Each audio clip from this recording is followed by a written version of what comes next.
October மாதம் 27ஆம் தேதி Israel வரலாற்றில் முக்கியமான திருப்புமுனை. இது பாலஸ்தீன காசா விவகாரத்தில் ஒரு பெரிய மாற்றம் நிகழ்ந்து மத்திய கிழக்கு புதிய பார்வைக்கு செல்லலாம் என்று சொல்லி வர இருக்கின்ற இஸ்ரேலிய தேர்தல் யார் வெற்றி பெறுவார்கள் என்ற கருத்தில் பரவலாக ஊடகங்கள் பேசப்படுவது. இந்த வகையில அநேக தமிழ் ஆங்கில ஊடகங்கள் எல்லாம் பேசப்படுவது இந்த முறை இஸ்ரேலுடைய முன்னாள் ராணுவ தளபதி யாரு காடி ஐசன்கோட் என்பவரே வருவார், நெத்தனியாகு உள்ளே போவார் என்று தான் பரவலாக செய்தி வருகிறது. ஆனால் நாம் நினைப்பது ஒன்று, நடப்பது வேறு. இஸ்ரேல் தேர்தலில் அதிரடி காய் நகர்வுகள், மத்திய கிழக்கின் புதிய வடிவம் என்று தேர்தலை நோக்கி இஸ்ரேல் நெருங்குகிறது. இஸ்ரேலை பற்றி இவ்வளவு நாங்கள் பேசுறதுக்கு காரணம், இஸ்ரேலுடைய அரசியல் மாறினால் மத்திய கிழக்கே அமைதி அடையும், அமைதியை உலகம் அடையும் என்று உலகின் அநேகருடைய எதிர்பார்ப்பாக இருக்கிறது. எனவே வர இருக்கின்ற இந்த தேர்தல் பற்றி, நகர்வுகள் பற்றி நீங்கள் அறியாத சில விஷயங்களை நன்கு ஆய்வு செய்து உங்களுக்கு முன்வைக்க போகிறேன். ஆகவே இதனை முழுமையாக தெரிந்து கொள்ள தகவல்களை முழுமையாக கேளுங்கள். மறந்துடாமல் சப்ஸ்கிரைப் செய்யுங்கள், பிடித்திருந்தால் ஷேர் செய்யுங்கள் என்று கேட்டு இஸ்ரேல் தேர்தல் களத்தில் தற்போது வெளியான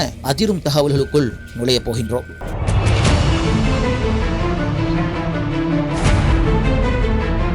இது குளோபல் லைப்ரரியின் ஓர் சமூகவியல் ஆய்வு.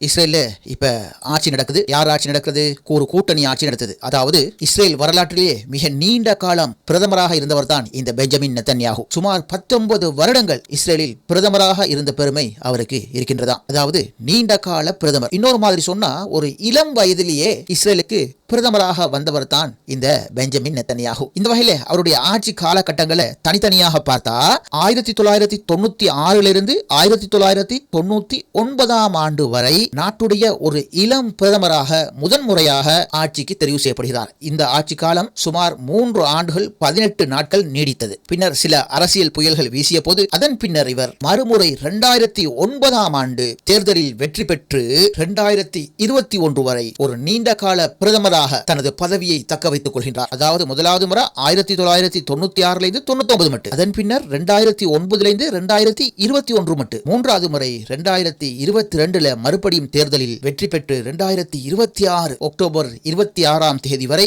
இஸ்ரேலுடைய பிரதமர் கதிரையில் நெத்தன்யாகு இருந்து இஸ்ரேலுக்காக சொல்லென்னா சாதனைகளை படைத்துள்ளார். அந்த சாதனையை இப்ப உலகம் முழுக்க அறிந்து விட்டது. இஸ்ரேலுக்காக எனது கணவர் மிகப்பெரிய தியாகங்கள் எல்லாம் செஞ்சிருக்கிறார் அப்படின்னு சொல்லி இஸ்ரேல் பிரதமருடைய மனைவி ஊடகங்களுக்கு பேட்டி வழங்கி இருந்ததும் குறிப்பிடத்தக்கது. இவருடைய உலக சாதனை அப்படின்னு சொல்லி சொல்லப்படுவது என்ன தெரியுமா? அமெரிக்காவுல பில் கிளின்டன் ஜனாதிபதியாக இருந்த 1996 ஆண்டு முதல் அதன் பின் ஒன்றன் பின் ஒன்றாக வந்த 6 அமெரிக்காவுடைய 6 ஜனாதிபதியுடைய ஆட்சி காலம், பிரித்தானியாவுடைய 9 பிரதமர் ஆட்சிக்கு வந்த காலத்தில், இலங்கையில சொன்னா எப்படி சந்திரிகா பண்டாரநாயக்க குமாரதுங்க அவருடைய ஆட்சி காலத்திலிருந்து இப்ப அனுரகுமாரோட ஆட்சி காலம் வரை இஸ்ரேல் நாட்டில் அதிக காலமாக ஒரே ஒருவரே ஆட்சியில் இருந்திருக்கிறார். அதுதான் பெஞ்சமின் நெத்தன்யாகு என்று சொல்லப்பட்டு இவரை ஒரு சாதனையாளராக இன்று ஊடகங்கள்ல பேசுறாங்க. சரி, இப்போது இவருக்கான இறுதி கட்டம் வந்து விட்டதாகவும் இத்தோடு இவருடைய நாட்காலி தூக்கப்படுகிறது, அதன் பின்னர் வரப்போகும் ஆட்சி மத்திய கிழக்கில் ஒரு புதிய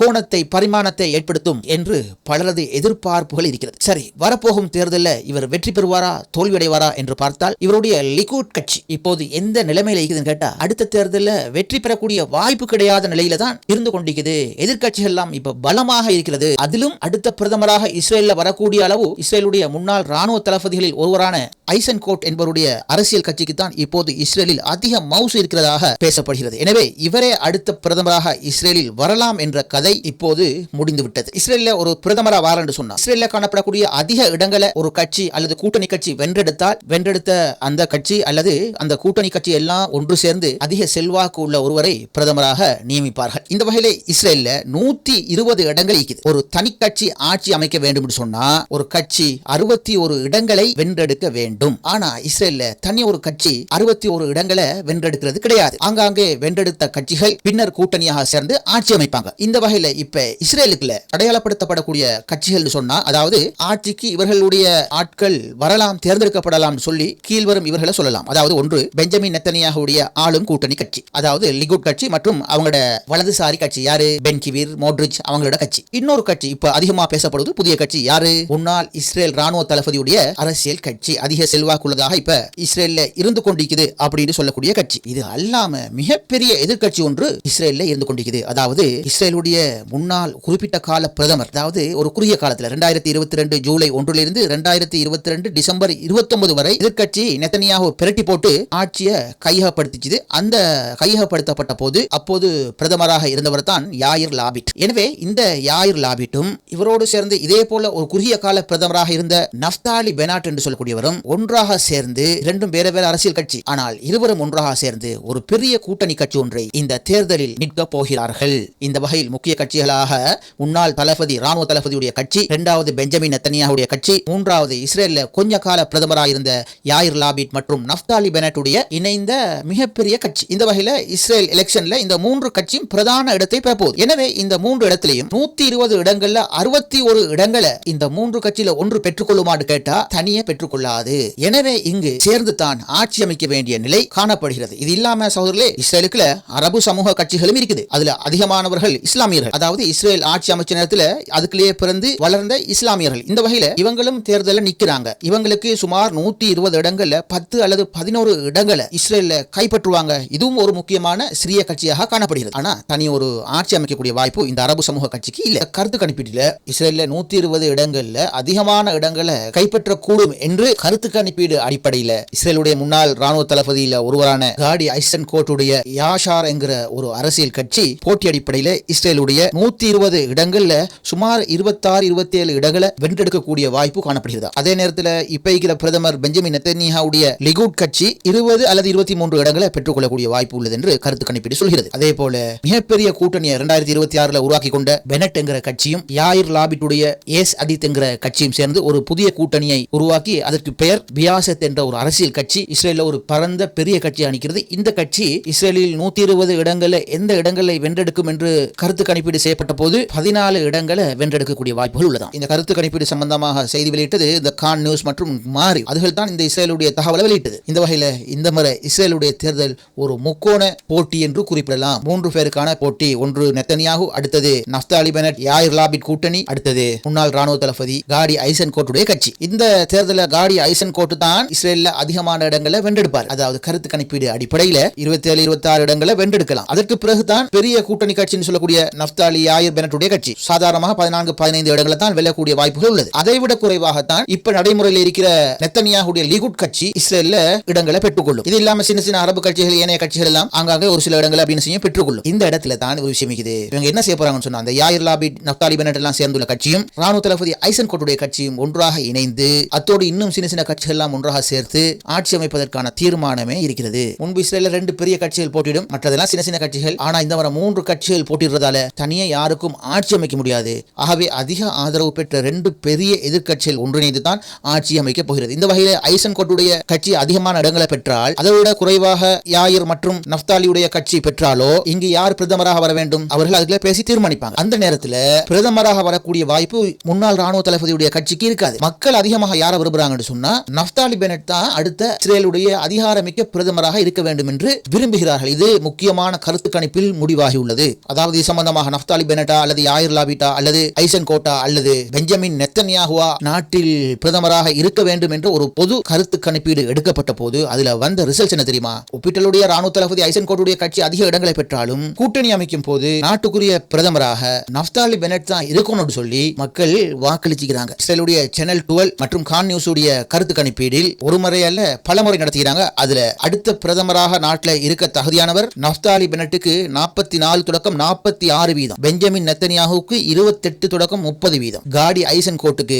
15-18% என்ற ஆதரவுகள் தான் கிடைத்துள்ளது. இதுல இருந்து என்ன சொல்றதுன்னு சொன்னா, கட்சி ரீதியாக வேண்டாம், நாட்டில பல இடங்களை முன்னாள் ராணுவ தளபதியுடைய கட்சி பிடிக்கலாம், ஆனால் நாட்டை வழிநடத்த தகுதியானவர் நஃப்தாலி பெனட் தான் சொல்லி இந்த கருத்து கணிப்பீடு மூலம் மக்கள் பார்க்கின்றார்களாம். இந்த வகையில தான் இதுக்கு முன்னால் கூட இடைப்பட்ட காலத்துல இந்த நெத்தனியாஹுடைய லிகுட் கட்சி ஆட்சியை, அதாவது 2022 காலப்பகுதியில் எதிர்கட்சிகள் எல்லாம் சேர்ந்து பிரட்டினாங்க. அந்த பிரட்டப்பட்ட நேரத்தில் எதிர்கட்சி பக்கம் யாயிர் லாபிட்டுடைய எதிர்கட்சிக்கு தான் அதிகமான சீட்டு இருந்தது. அதை விட குறைவான ஆசனம் சீட்டு நஃப்தாலி பெனட்டுக்கு இருந்தது. ஆனா சராசரியா மக்கள் யார் அடுத்த பிரதமராக விரும்புறாங்கன்னு சொன்னா யாயிர் லாபிட்டை விட நஃப்தாலி பெனட் தான் பிரதமராக மக்கள் விரும்புறாங்கன்னு சொல்லி நஃப்தாலி பெனட் தான் பிரதமராக அந்த நேரத்தில் வைத்தார். யாயிர் லாபிட் விலகி கொண்டார். ஆகவே இந்த இஸ்ரேல் மக்கள் நஃப்தாலி பெனட்டை விரும்புவதால் எதிர்வரும் தேர்தலில் இப்ப இருக்கிற எதிர்கட்சிகள் எல்லாம் ஆங்காங்கே சீட்டுகளை பெற்று பின்னர் அனைவரும் சேர்ந்து ஒரு கூட்டணி கட்சியாக உருவெடுக்கும் போது இஸ்ரேல் மக்களுடைய பொதுவான அதிக ஆதரவு யாயிர் லாபிட் ஐசன்கோட்டை விட நஃப்தாலி பெனட்டுக்கே காணப்படுவதால் அவர்களுடைய கட்சி எதிர்கால ஆட்சிக்காக நஃப்தாலி பெனட் தான் இந்த முறையும் இஸ்ரேலுடைய பிரதமராக வரக்கூடிய வாய்ப்புகள் உள்ளது. நான் சொல்வது உங்களுக்கு புரிந்திருக்கும். ஏன் இந்த நஃப்தாலி பெனட்டை இஸ்ரேலிய மக்கள் அதிகம் நேசிக்கிறார்கள்? அங்கத்தான் விஷயம் இருக்குது. அதாவது இப்போது இஸ்ரேல்ல சூடு பறக்கிறது தேர்தல் பிரச்சாரங்கள், தேர்தல் மேடைகள். இதுல நஃப்தாலி பெனட் சொல்ற விஷயங்கள் இஸ்ரேல் மக்களை மிகவும் கவர்ந்துள்ளதாகவே குறிப்பிடப்படுகிறது. இந்த நஃப்தாலி பெனட் வலதுசாரி கொள்கை மற்றும் பாதுகாப்பு வாதம் தொடர்புடைய கொள்கைகளை கொண்டவர் என்று குறிப்பிடப்படுகிறது. ஆனால் உலக மக்களுடைய பொதுவான எதிர்பார்ப்புகள் என்ன? அடுத்த இஸ்ரேலிய தலைவர் வரும்போது இந்த மத்திய கிழக்கில் நடக்கிற இந்த பிரச்சனைகள் சம்பந்தமாக நல்ல முறையில் அணுகக்கூடிய ஒரு தலைவர் இஸ்ரேல்ல தோற்றம் பெறணும் என்று தான் விரும்புகிறோம். இந்த வகையில் நஃப்தாலி பெனட் இந்த பாலஸ்தீனம், காசா, மேற்கு கரை சம்பந்தமாக எப்படியான அணுகுமுறைகளை, கொள்கையை கொண்டுள்ளார் என்று அவருடைய பேச்சிலிருந்து, இந்த தேர்தல் பிரசாரங்களிலிருந்து தற்போது எல்லோரும் புரிந்து கொள்ளக்கூடியதாக இருக்கிறது. இந்த வகையில் அவருடைய கொள்கை, அவருடைய பேச்சு, அவருடைய எதிர்பார்ப்பு எப்படி இருக்குதுன்னு சொல்லி அவர் பேசியதை சர்வதேச ஊடகங்கள் முன்னெடுத்து வைக்கிறது. அதனை நான் உங்களுக்கு சமர்ப்பிக்கிறேன். மிடில் ஈஸ்ட் ஐ என்கிற நாளிதழ் அவரது கொள்கையை பற்றி குறிப்பிடுகிறது. நஃப்தாலி பெனட் சொல்றாராம், நான் ஒரு நாள் மாறியில, நான் வலதுசாரி பாதுகாப்புவாதி என்று கூறிய இந்த நஃப்தாலி பெனட் சுதந்திர பாலஸ்தீன நாடு அமைவதை முற்றிலும் அவர் எதிர்க்கின்றார் என்று தான் இந்த மிடில் ஈஸ்ட் ஐ செய்தி வெளிப்படையாக குறிப்பிடுகிறது. நஃப்தாலி பெனட்டுடைய உலக்குமுறல் எப்படி இருக்குதுன்னு சொன்னா, நாங்க சவுதி அரேபியாவோடு தூதரக உறவை ஏற்படுத்திக் கொள்ளணும் அப்படிங்கிற ஒரு நிலைப்பாடு வந்தாலும் சவுதி அரேபியா குறிப்பிடுற மாதிரி பாலஸ்தீனம் என்கிற சுதந்திர நாடு கொடுக்கப்பட்டால் தான் சவுதி அரேபியா இஸ்ரேலுடனான உறவுக்கு, அதாவது ராஜதந்திர உறவுக்கு வரும் சொல்ற இந்த நஃப்தாலி பெனட் உடன்பாடு கிடையாது. அதாவது அவங்க விரும்பினா இஸ்ரேலோடு உறவு வைக்கட்டும், விரும்பாவிட்டா பரவாயில்லை என்கிற மாதிரி குறிப்பிட்டு பாலஸ்தீனம் என்கிற தனி நாடை நாங்க ஒருபோதும் சம்மதிக்க மாட்டோம் அப்படின்னு சொல்லி தெளிவா சொல்லி போட்டு அக்டோபர் மாசம் 7ஆம் தேதி தாக்குதலுக்கு பிறகு பாலஸ்தீனம் என்கிற ஒரு நாடு அமைவது இஸ்ரேலுக்கு தேசிய தற்கொலை அப்படின்னு அவரு யாரு நஃப்தாலி பெனட் சொல்றாரு. இது மாத்திரம் இல்ல, இன்னும் சொல்றாரு. இதெல்லாம் பொதுமக்களுக்கு அவர் வெளியிடுற கருத்து. காசா பள்ளத்தாக்கு சம்பந்தமாக பேசும்போது ஹமாஸ் அமைப்பு முழுமையாக ஆயுதங்களை கீழே வைக்காத வரை, அதாவது ஆயுத பறிப்பு செய்யப்படாமல் காசாவில் இருந்து இஸ்ரேலிய ராணுவம் ஒரு அங்குலம் கூட பின்வாங்காது அப்படின்னு இவர் இஸ்ரேல் மக்கள்கிட்ட பேசுறாரு. மேலும் சொல்றாரு, இந்த காசாவுடைய பாதுகாப்பு சம்பந்தமாக இப்ப இருக்கிற இந்த அரசாங்கம், அதாவது நெத்தனியாகு அரசாங்கம் இஸ்ரேலுக்கு எதிரான நாடுகளான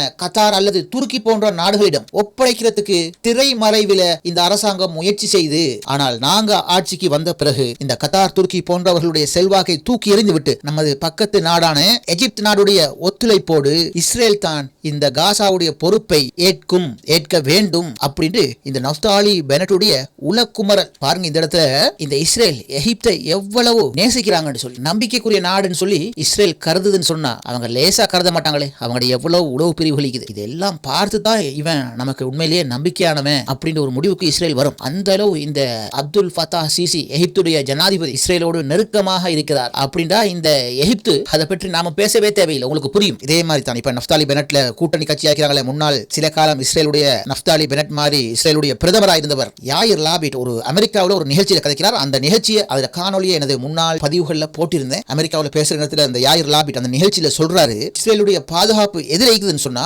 பக்கத்து நாடு எகிப்துல தான் இருக்குது. எகிப்து நாட்டுல ஏதாவது சிக்கல் ஏற்பட்டால் நம்ம நாட்டு பாதுகாப்பு இல்லாம போயிடும். அதனால நம்ம எப்படி இருக்கணும், எகிப்தோட ரொம்ப கண்ணும் கருத்துமாக இருக்கணும். எகிப்துக்குள்ள இப்ப பொருளாதார பிரச்சனை இருக்குது, கடன் சுமை அதிகரிக்குது. இதனால மக்கள் கேட்சி வந்து ஆட்சி மாற்றம் வரலாம். ஆகவே எகிப்துடைய ஆட்சியை, அதாவது தற்போதைய ஆட்சியை காக்க வேண்டிய, ஸ்திரப்படுத்த வேண்டிய சில விஷயங்களை இஸ்ரேல் செய்ய வேண்டும் என்றவாறு யாயிர் லாபிட் உரையாற்றுகிறார். அப்போதே புரிஞ்சுது இந்த ஆளுங்கட்சியோ எதிர்கட்சியோ இந்த அப்துல் ஃபத்தாஹ் சிசியோடு எவ்வளவு நெருக்கமாக இருக்கிறார்கள் என்பது புரிகிறது. இதே நேரத்தில் இந்த மத்திய கிழக்கில் ஈரான் சம்பந்தமான பேச்சுவார்த்தைக்கு மத்தியஸ்தர் வேஷம் போட்டுக்கொண்டு கத்தார், ஓமானோடு எகிப்துடைய தூதுக்குழு பங்கு பெற்ற விஷயம் எல்லாம் உங்களுக்கு தெரியும். இதுல என்ன சொல்ல வரேன்னு சொன்னா, எதிர்கட்சியில தற்போதைய ஆளுங்கட்சியாக இருக்கட்டும் அல்லது எதிர்கட்சியாக இருக்கட்டும், காசாவுக்கு, அதாவது பாலஸ்தீனத்துக்கு, இஸ்ரேலுக்கு அருகில் உள்ள ஜோர்தான் இஸ்ரேலுக்கு எப்படி நம்பிக்கைக்குரிய நாடாக இருக்குதோ அது போல காசாவுக்கு அருகாமையில் இருக்கிற அப்துல் ஃபத்தாஹ் சிசியுடைய எகிப்து அரசாங்கம் அந்த அளவு நட்பாயிருக்கு. இஸ்ரேலுக்கு நம்பிக்கையான ஒரு கை. சரி, இப்படி கேட்கலாம். இந்த நஃப்தாலி பெனட் வந்து இந்த மேற்கு கரை வெஸ்ட் பேங்க் சம்பந்தமாக என்ன சொல்றாரு பார்த்தால், மேற்கு கரையில பெரும்பாலான பகுதி இஸ்ரேலோடு அதிகாரப்பூர்வமாக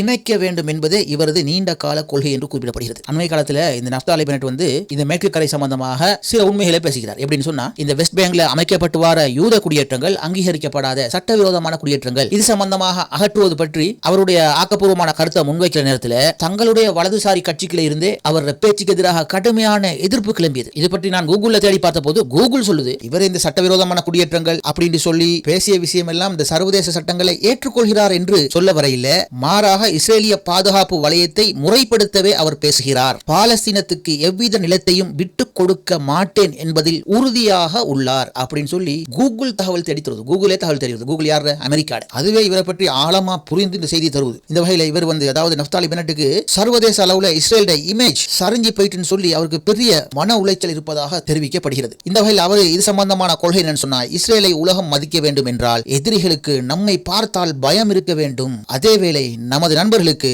நம்மை பார்த்தால் மரியாதை இருக்க வேண்டும் என்று சொல்லி இன்றைக்கு இணையதளங்களில் வர தகவல்கள் சொல்லுது. அடுத்தது இவருடைய மனக்குமரல், மனவேதனை பற்றி சொல்லப்பட்டிருக்கிறது. அதாவது இஸ்ரேல் ஒரு தீண்டாத நாடு அப்படின்னு சொல்லி எங்க சொன்னாலும் பிரச்சனை இல்லை. அமெரிக்காவில் நம்மட இஸ்ரேலுடைய நிலைமை அப்படி ஆகிட்டு. இதற்கு காரணம் இந்த பெஞ்சமின் நெத்தனியாகு தான். நெத்தனியாகு அரசுட குழப்பமான ஒரு வெளிநாட்டு கொள்கையால் நமது நட்பு நாட்டில் கூட நம்ம தீண்டாதார்களா போயிட்டோம், கூடாதவர்களா நாங்க பார்க்கப்படுறோம். இதற்கு காரணம் காசாவில் இந்த பெஞ்சமின் நெத்தனியாகு மேற்கொண்ட அணுகுமுறை அப்படின்னு சொல்றாரு. ஏதோ அப்பா காசா மீது இறக்கப்படுறாரு அப்படின்னு சொல்லி நான் அடுத்த செய்தியில பார்த்தேன். இதை பற்றி அடுத்தடுத்த செய்தி என்ன சொல்லுதுன்னு சொன்னா, இவர் சொல்ல வராரு, காசாவில் நிலவர பஞ்சம் மற்றும் மனிதாபிமான பிரச்சனைகளை நெத்தனியாகு சரியாக கையாளாததன் காரணமாகத்தான் உலக அரங்கத்தில் இஸ்ரேலுக்கு இன்று வரை பின்னடைவு அப்படின்னு சொல்லி இவரது உலக்குமுறலை வெளிப்படுத்துறாரு. அதாவது காசாவில் நீங்க என்ன செஞ்சுக்கணும், யுத்தம் செஞ்சுக்கணும், மனிதாபிமான விஷயம், சாப்பாடுகள் எல்லாம் பஞ்சமான விஷயம் எல்லாம் நிர்வாகம் செஞ்சுக்கணும், இதெல்லாம் நீங்க சரியா நிர்வாகம் செய்யல அப்படின்னு சொல்ல வராரே தவிர காசா மக்களுடைய வேண்டுகோளை அவர்கள் நிறைவேற்றுவது இதுல சொல்ல இல்லை. பண்ணையில வளர்க்கிற பாய்லர் குஞ்சுகளுக்கு முறையாக சாப்பாடு வழங்க இல்லை அப்படி ஏதோ சொல்ற மாதிரி தான் ஏதோ புரிகிறது. அடுத்தது ஈரான் சம்பந்தமாக இவரோட கொள்கை என்னன்னு சொன்னா, இவர் சொல்றாரு காசாவில் உள்ள ஹமாஸ், லெபனானில் உள்ள ஹெஸ்புல்லாக்கள் எல்லாமே இந்த ஈரானுடைய கைக்கூலிகள். எனவே இஸ்ரேல் இப்ப என்ன செஞ்சு கொண்டிருக்குது,